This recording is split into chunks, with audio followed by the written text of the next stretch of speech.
You wanted the best. You've got the best podcast. The hottest podcast in the world.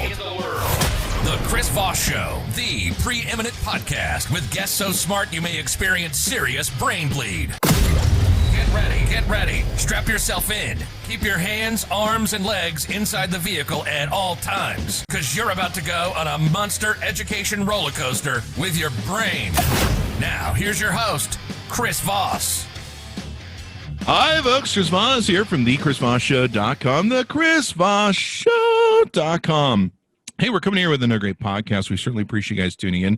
This is a podcast we've been excited to do for a while. We got an advance copy of the book by Guerrero, Hatemonger, Stephen Miller, Donald Trump, and the White Nationalist Agenda. You've probably seen us talking about it and promoting it a little bit because we were really excited about it, so we'll talk some more about that. So be sure to go to thecvpn.com, Chris Voss Podcast Network.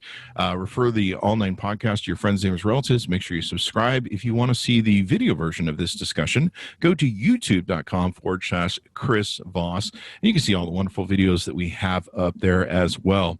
Today, we have an accomplished author, award-winning author. Guerrero is a award-winning investigative journalist and the author of the new book that just came out this week, Hatemonger, Stephen Miller, Donald Trump, and the White Nationalist Agenda. Her first book, Crux, a cross-border memoir, won a PEN Literary Award. Her writing is featured in the Best American Essays 2019. She is an Emmy-winning border reporter, contributing to NPR and the PBS NewsHour, and more. Welcome to the show, Jean. How are you doing? Good. Great to be here. Thanks for having me. Awesome sauce. And as I was just showing you earlier, your book was so informative, we filled it with Post-it notes. And so it's an extraordinary book. If I can give it a plug, I recommend everybody go out and grab this book. You really need to understand the undercurrents and the essence of the complexity of what's really going on behind the scenes in the Trump administration and what made some of the monsters that go into it. So, Jean, give us an overview of what brought you to the book or wanting to write the book, and kind of an overview of the book, if you would. Well, I've always been drawn to the stories of outsiders, people on the fringes. I wrote my first book about my dad who, struggled with substance abuse and believed the CIA was after him. And, spent my career as a journalist telling the stories of asylum seekers and, deported migrants and right-wing extremists. And I decided, Stephen Miller, even though he's now one of the most powerful people in the White House, he, for a majority of his life, was somewhat of an outsider, growing up in liberal Santa Monica, California, a very, very progressive town, and espousing very conservative views, even through his time on Capitol Hill when Republicans were really moving towards a more moderate line and compromising with the Democrats on immigration. Stephen Miller was pushing it in the complete opposite, very fringe and hardcore anti-immigration direction. So I was attracted to telling the story of Stephen Miller as an outsider and trying to understand it. Also because, I'd been covering the impact of Stephen Miller's policies from day one of the Trump administration. As an immigration reporter at the busiest border crossing in the country, the San Diego-Tijuana border crossing, I was especially during the family separation crisis, I really started to think about Stephen Miller because I was interviewing all of these parents whose children had been taken away from them.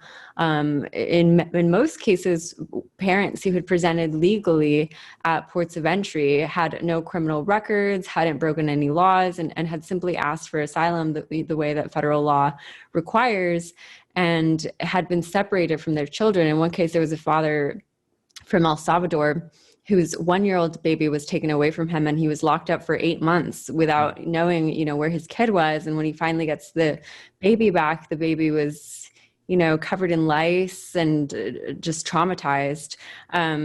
He was kept at a tender age facility for that was later closed as a result of alleged abuses against these children. So I wanted to understand, the White House kept saying that this was a policy about law and order. It was about, just enforcing the law. But I knew that that wasn't the case because, I was on the front lines. And for me, that raised the question, well, if this isn't about law and order, then what is it about? And for that answer, I had to really start to investigate the life of Stephen Miller, the man who was crafting these policies and trying to understand, what makes him tick.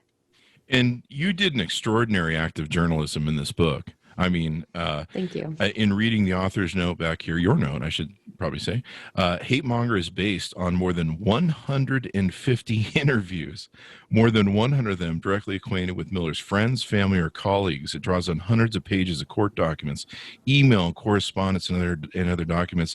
How long have you been writing this book? This sounds like a magnus opus of 10 years or something. Take to do. At least that's the perception I got when I read it. So detailed.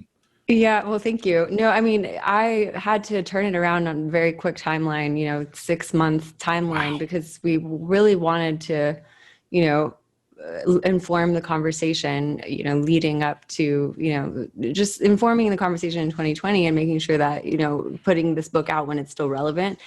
And so I got to work immediately when I got the book deal in May of 2019 and turned it in around the end of 2019. Wow. I mean, just an extraordinary piece of journalism. This thing is so heavily detailed. And like you probably saw me say on Twitter, I've been watching Stephen Miller from the beginning, and I've known that he's, a bit of a puppet master behind the scenes, but I didn't know how much, and I didn't know what built this Frankenstein. And you go into such detail, and you map from the beginning of his childhood and the arc of how he goes through his life, the people who have the influences on him, and everything else. What was interesting, this is a book that I wanted to see written. Like, I've been waiting for years. I've been waiting for years, going, somebody's going to write the history of this mofo, and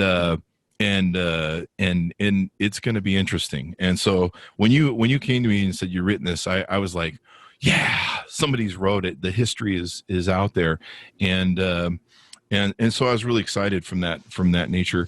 So you've written one of the book, Crux.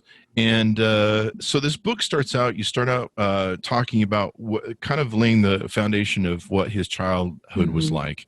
Tell us a little bit about that. Well, one of the things that was most interesting to me when I learned about Stephen Miller is, he's from California. He grew up in Southern California during the 90s, which is the same time that I grew up in Southern California. I'm just a couple years younger than him, and I grew up a couple hours south of where he did in Santa Monica, California. And so when I started reporting this book, I really wanted to show, how he was shaped by the California of the 90s, because, from my conversations with people who knew him back then, Stephen Miller is truly a product of that environment. For people who weren't in California and don't live in California and weren't there in the 90s, it's probably surprising to hear this, because California is such a blue state and kind of leads the charge against the Trump administration now in many ways. But California in the 90s, when Stephen Miller was growing up there was a lot of anti-immigrant hostility. The Republican governor, Pete Wilson, was blaming all of the state's fiscal problems on a, quote, invasion at the border. And there were unprecedented bipartisan attacks on, bilingual education, on affirmative action, on social services for children of undocumented migrants. So, Californians really learned how to scapegoat against immigrants that decade. And Stephen Miller was listening to, Rush Limbaugh at the time. He was reading conservative writers. And so you start to see him really internalizing a lot of this racist rhetoric and antagonism against brown and Black people from a very young age. And for me, one of the most interesting things discovering, about his childhood is that Stephen Miller is a case study in radicalization. When he was a teenager, he'd recently had to move from this very affluent part of Santa Monica to a slightly less affluent part. His dad had been struggling with his real estate company. He was plagued by bankruptcies and, legal disputes related to his real estate. And so the family loses a bunch of money and they have to move. So during this period, Stephen Miller kind of perfectly fits the profile of someone who is predisposed to being radicalized. He's feeling lost, he's feeling angry, he's feeling displaced.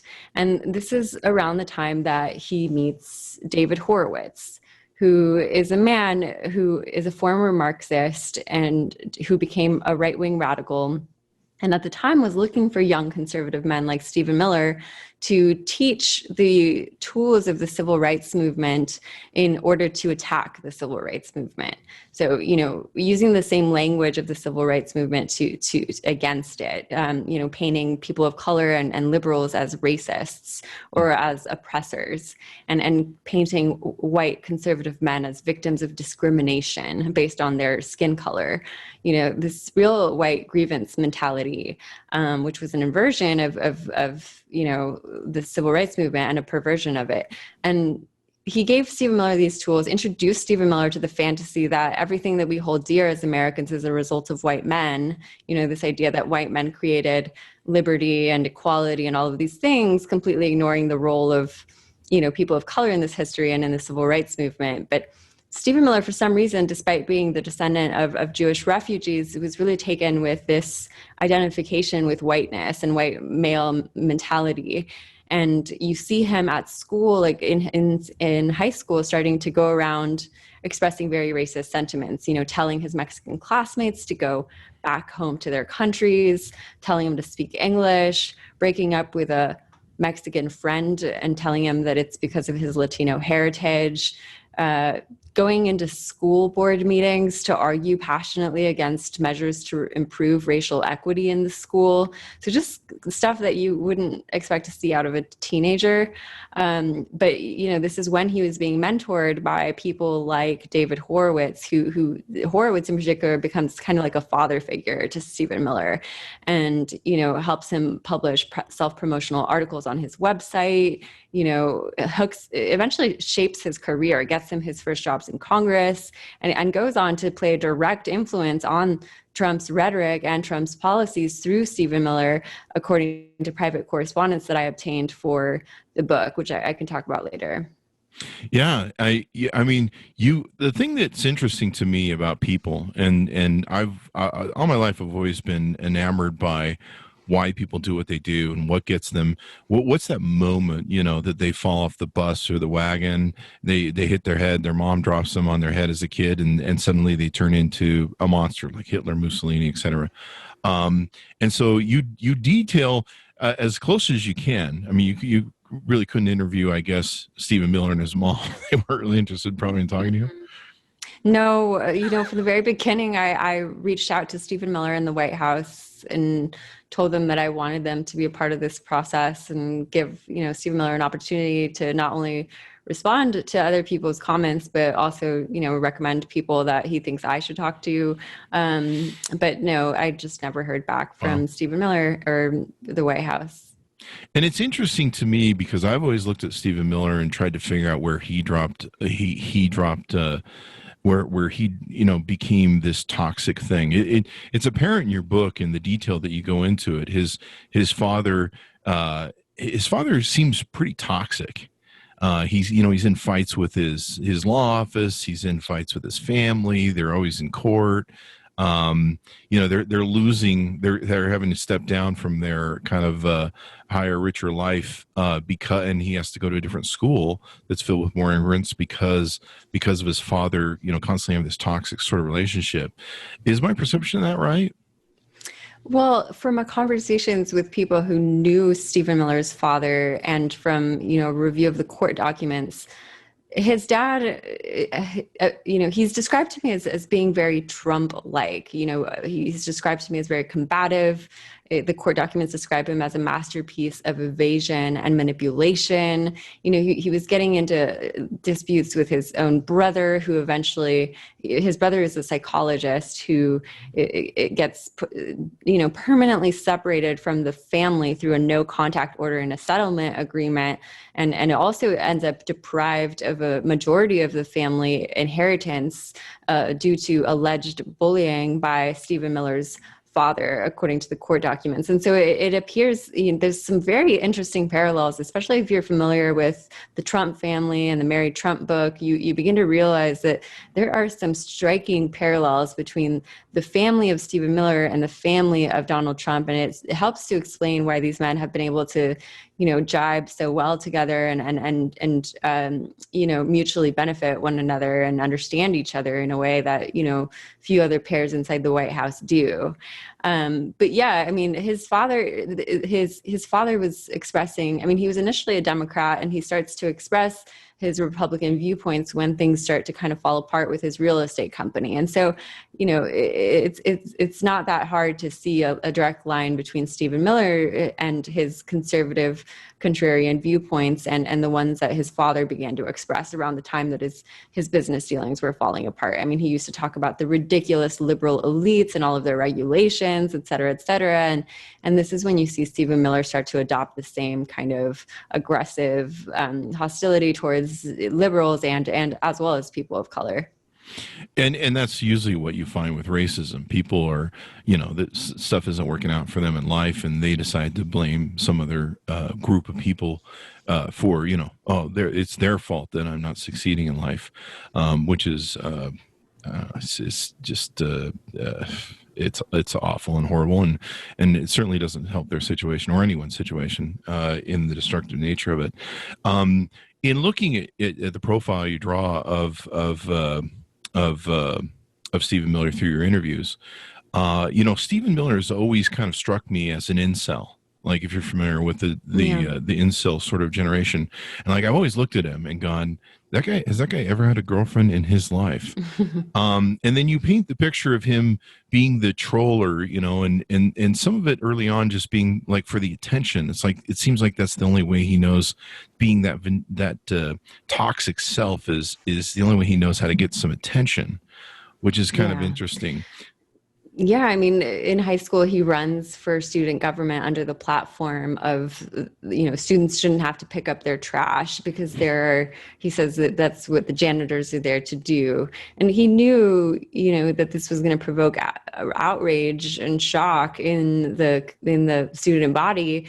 One of the student government leaders who was there thought he was trying to provoke a race riot, that, there had been fights before in the school of that nature. And it appeared that that's what Stephen Miller was trying to do. And people were, screaming at each other, throwing things. And she had to push him off the stage to avoid, people getting too riled up. But that, from my conversations with Stephen Miller's friends, it appears that from a very young age, he's used the, expressing very offensive and out there beliefs as a way of getting attention, as a way of getting power. And it worked. I mean, he ended up getting invited onto the Larry Elder Show as a kid, repeatedly complaining about multiculturalism and left-wing indoctrination, on the radio as a kid. And he just slowly realizes that this is a real path to power. And even though for a long time people kind of rolled their eyes at him and thought, he was offensive, but people thought he was just kind of a pariah and that he could never actually do any real harm because he was just so out there. And, it actually turned out that they were wrong, because Stephen Miller was able to use this to get more and more attention using, David Horowitz's tools that he taught him, like appealing to desires for diversity and multiculturalism in order to attack diversity and multiculturalism. So, at Duke University, he gets a regular column at the paper, in part because some people on the staff saw him as adding to, the diversity, the intellectual diversity in this case, just because his beliefs were so out there. But yeah, absolutely. It starts with him, trying to get attention and then realizing that this is actually working. And it starts to become more and more ingrained in his identity until he's consumed by it and is an extremist who truly believes in the things that he is saying, and is led, by a man, David Horowitz, who believes that there is no racism in this society except for racism against white men, and that anti-white racism represents the gravest threat to society. This is completely ahistorical and counter to reality, but Stephen Miller was young and vulnerable, and he, came to be consumed by this idea and this mission that he needed to keep brown and black people out of this country because he believes that too many brown and black people pose some kind of existential threat, in part because he's been reading so much white supremacist and white nationalist literature, which I delve into in the book, which paints brown and black people.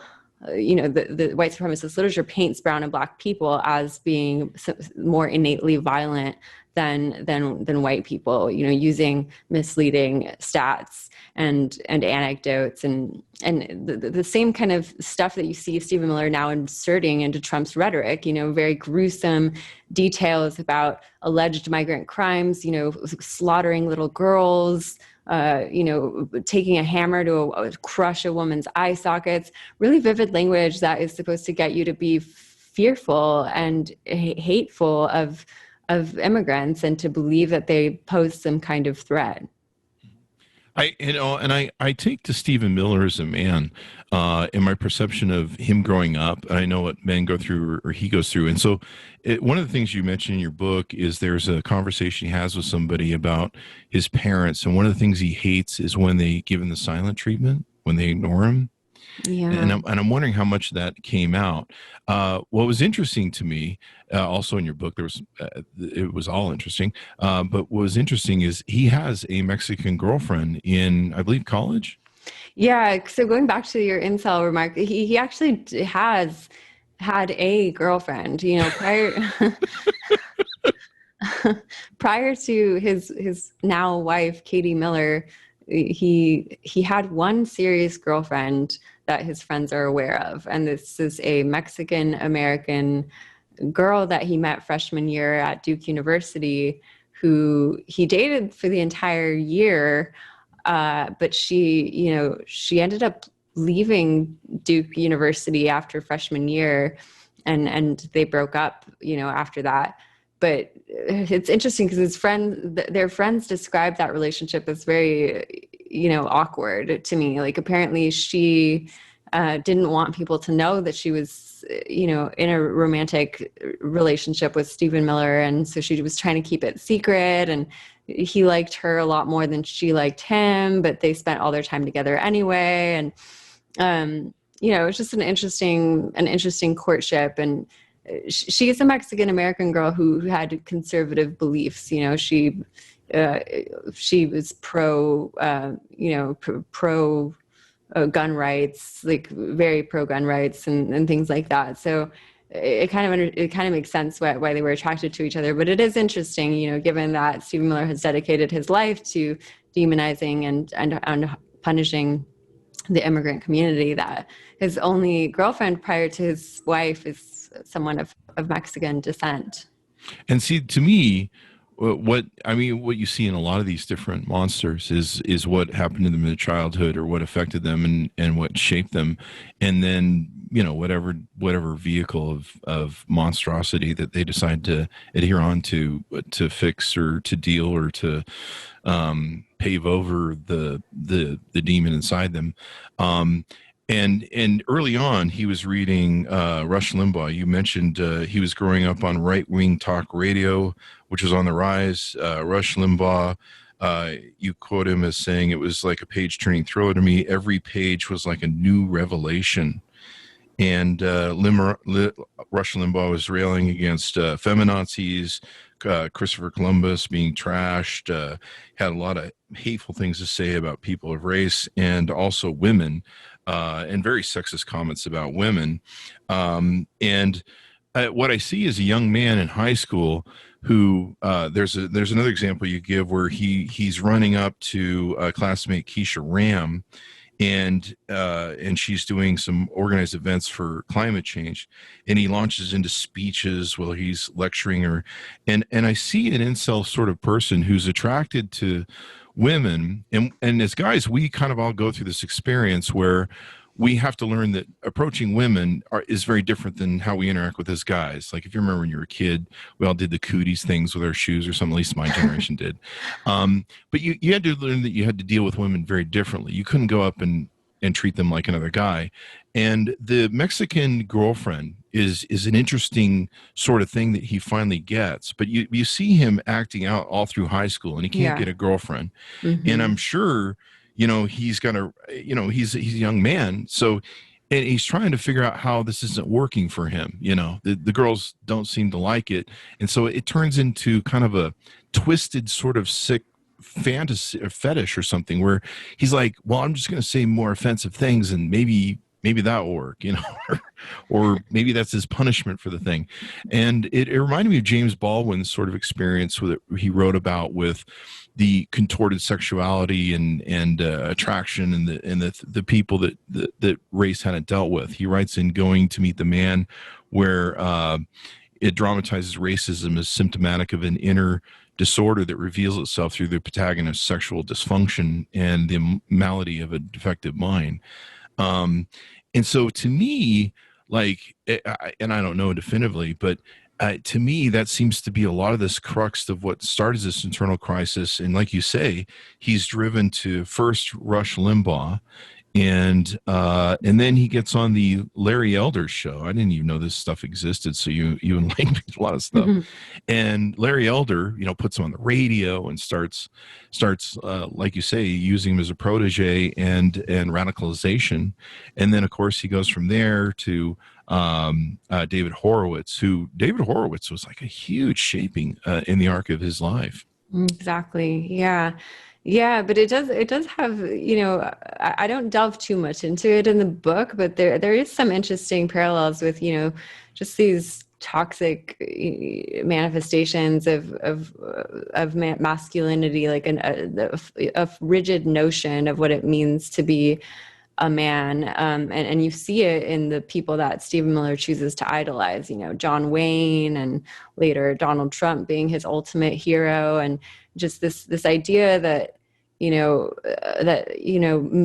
misbehavior and just breaking the law and stuff is like very cool, if it's a white man, but if it's a person of color, then it's completely different. But yeah, you see Stephen Miller getting obsessed with mobsters too. Like he was really into this Martin Scorsese film called Casino, and he would dress up as Robert De Niro's mobster character in the movie, with these really bright colored, flamboyant suits on trips to Las Vegas, which is one of his favorite places, according to his friends. Like he would always go there on birthdays dressed up as this mobster, with like the rings and the chains, and like up until he was like in his 30s. So this isn't just like a young man thing. This is like a real obsession that he's had for a long time.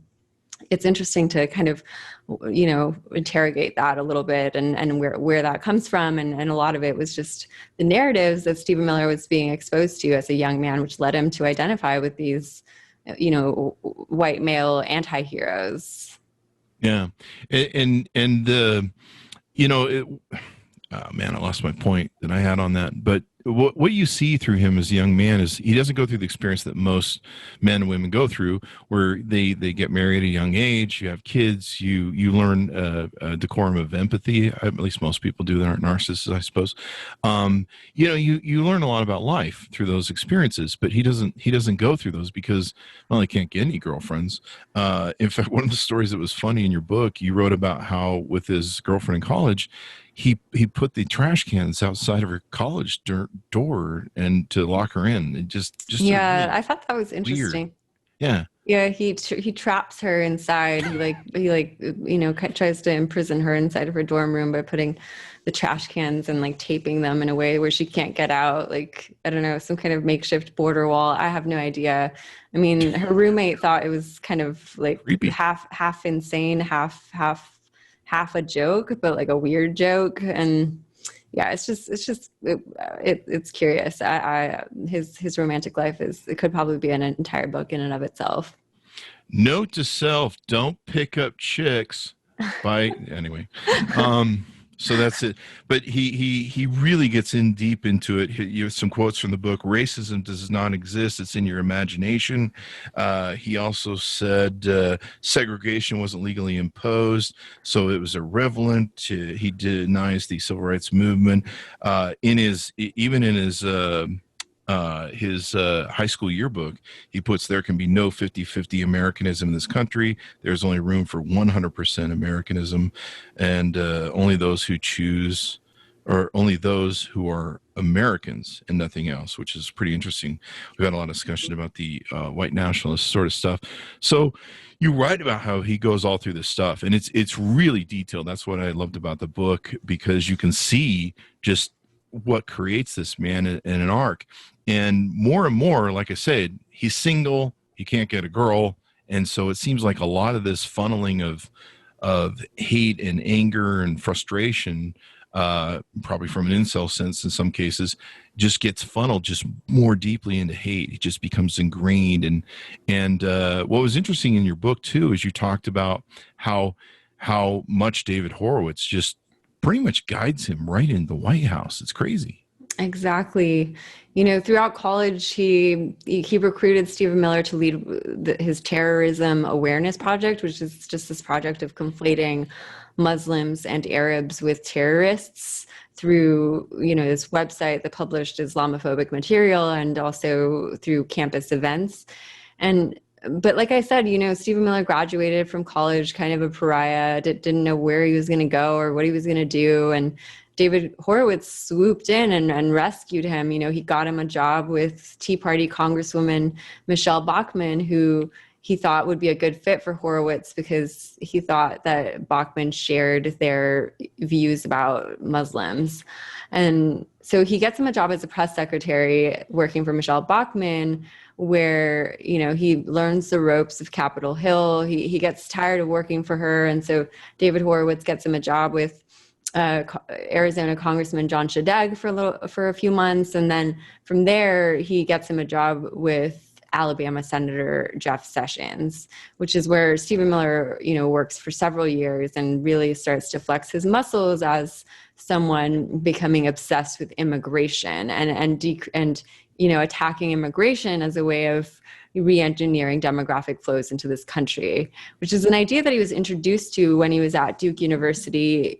He worked with the neo-Nazi Richard Spencer, who was also a student there at the time, to bring Peter Brimlow, a white nationalist, to campus. And Peter Brimlow had written this book called Alien Nation that talks about the need, from his perspective, to pause all immigration into this country, to, keep it a majority white country.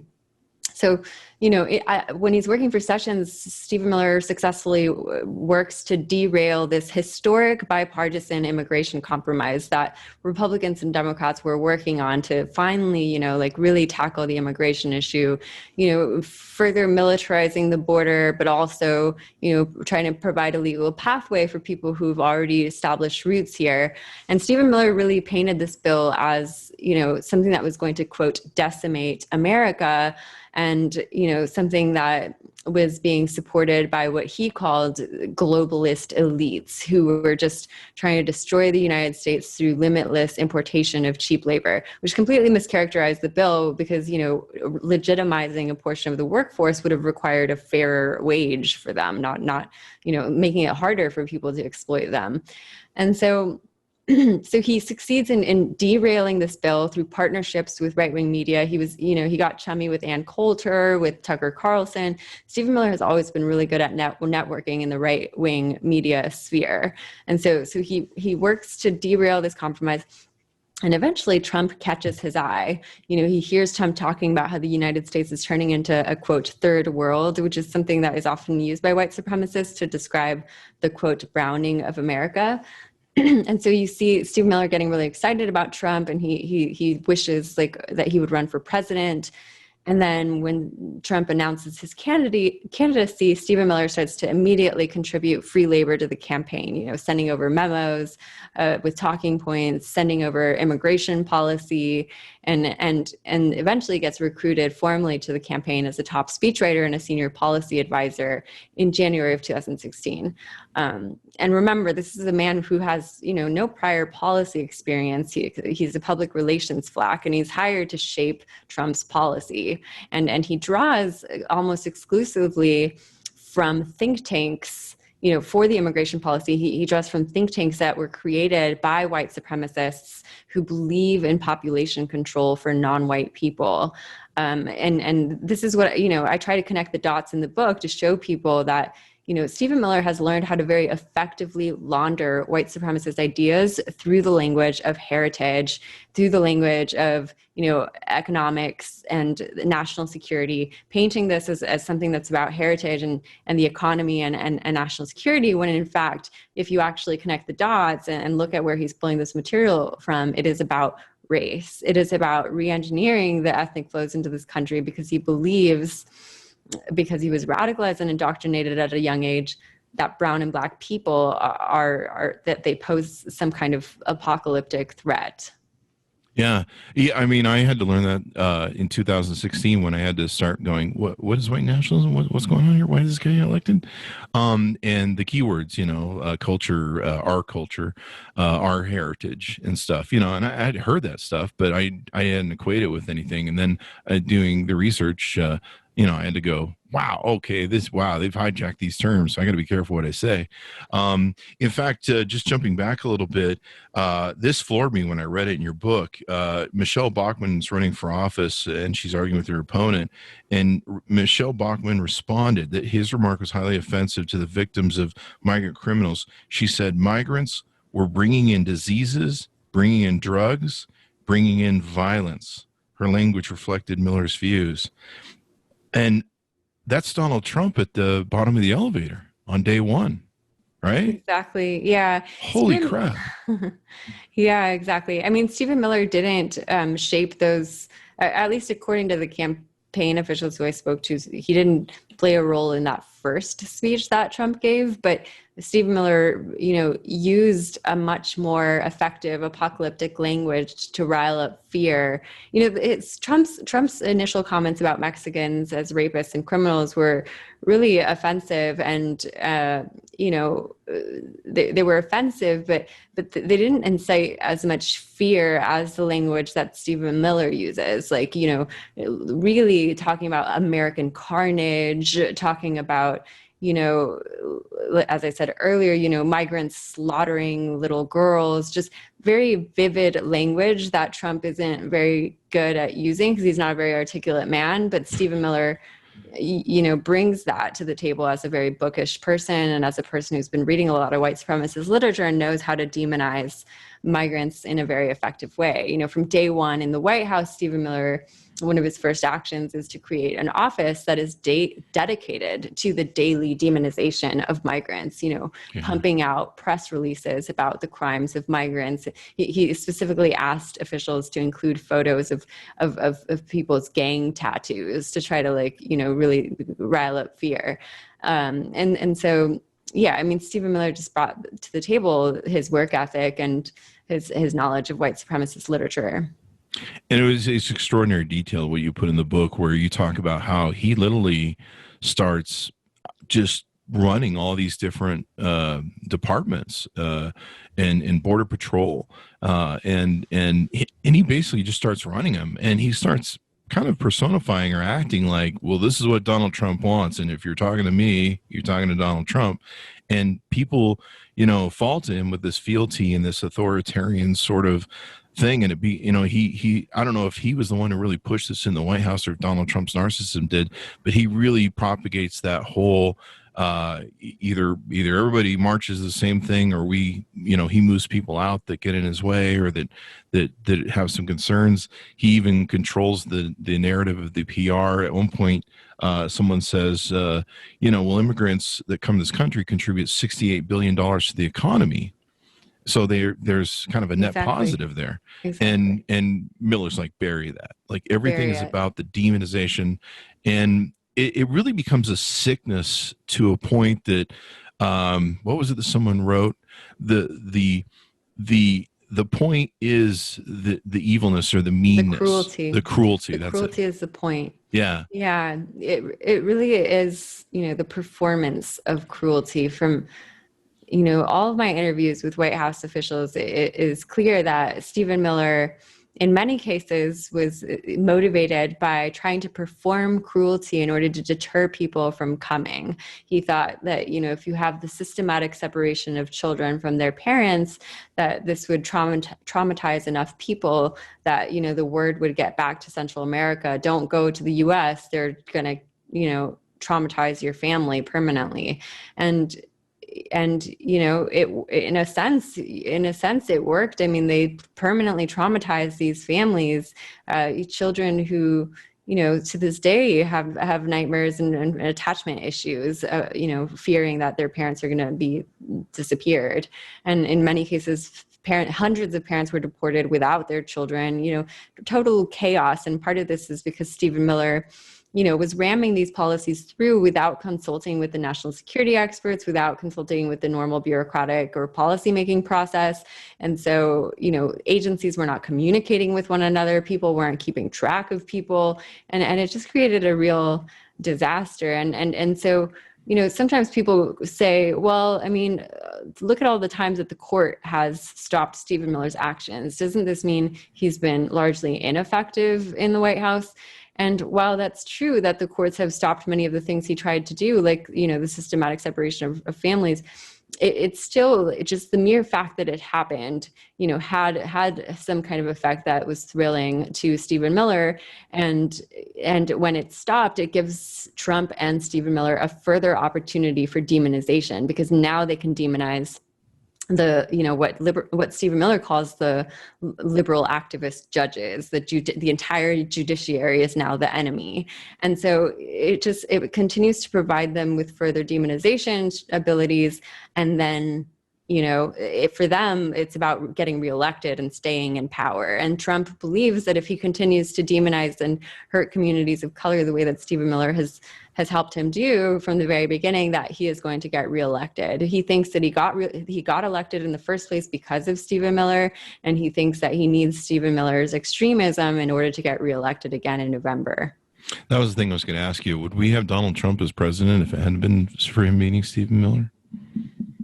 I really don't think that we would, because when Trump first, announced his candidacy, his only real solution for stopping immigration was the border wall. And in the eyes of really anti-immigration restrictionists and hardliners who've been following the immigration issue for a while, they kind of rolled their eyes at that. They thought of it as kind of a joke, because, we have hundreds of miles of border fencing already, and all it has done is, result in clandestine tunnels being built as far deep as 90 feet underground, and,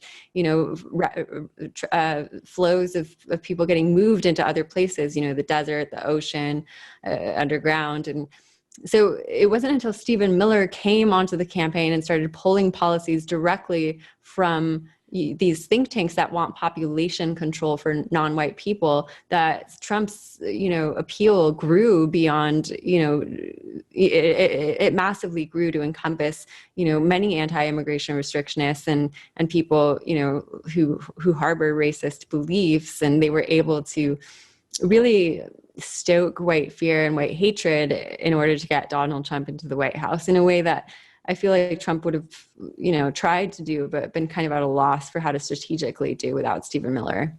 Well, you said something that really stuck out at me, where you said, Stephen Miller is well read.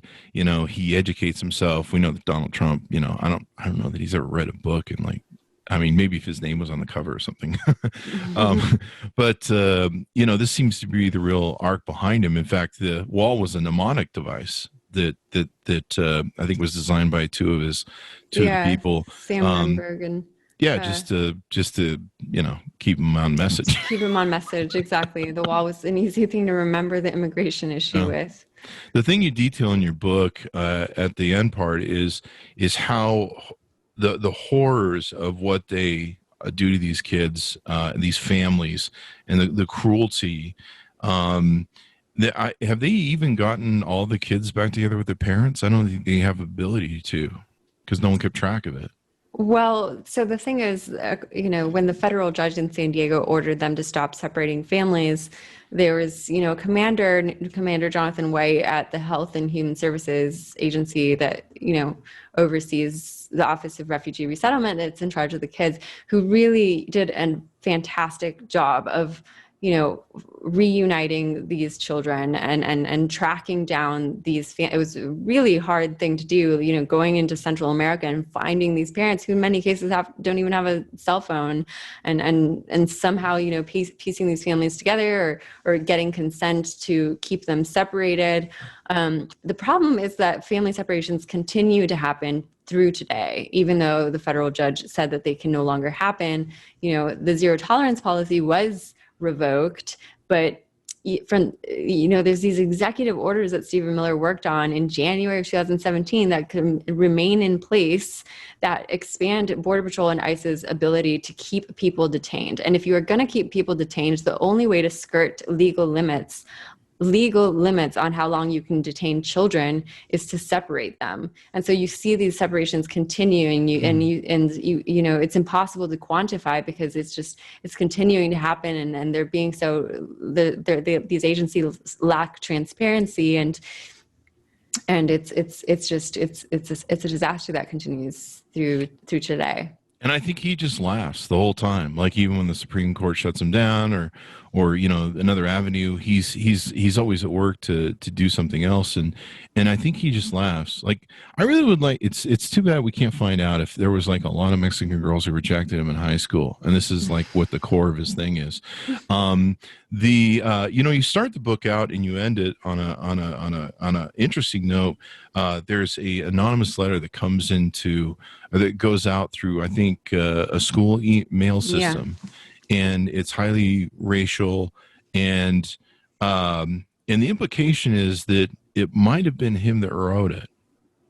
Well, so actually, I mean, I don't believe that Stephen Miller wrote it because he was around 5 years old when it went out. But I think I found it so important to highlight this hate crime because the letter, everything in the letter, you then saw Stephen Miller regurgitating at Santa Monica High School. Okay. And the letter was still circulating at Santa Monica High School when Stephen Miller was a student there. So for me, the implication is he was exposed to it in some way. And I felt it was important because, as influential as Stephen Miller is in the White House, I feel like he sometimes gets the Karl Rove treatment, where people paint him as the brains behind behind Trump, in the way that Karl Rove was the brains behind Bush.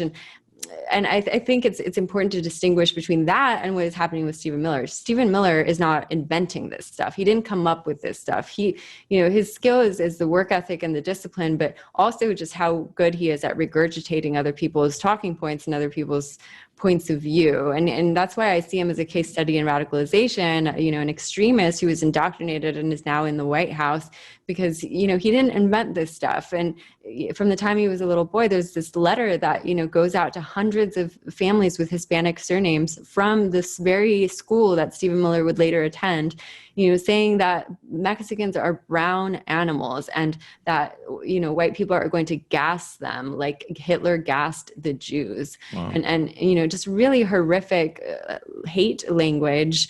This crime was never solved. And this letter was continuing to circulate because there was a lot of racism among, the white community in Santa Monica at the time. And so it's not surprising that you then see Stephen Miller echoing, the letter attacks multiculturalism, the letter attacks gays and lesbians, the letter attacks this man named Oscar de la Torre, who was a school counselor at the school, who Stephen Miller fixated on. The letter attacks, alleged double standards for Hispanic students, and says that Hispanic students are the real racists. And all of this language is language that you see Miller regurgitating, down to the attacks on the gay and lesbian club. Like it's a true study in radicalization and what happens when people are exposed to these demonizing and false, narratives during a time when they want someone to blame because they have personal problems.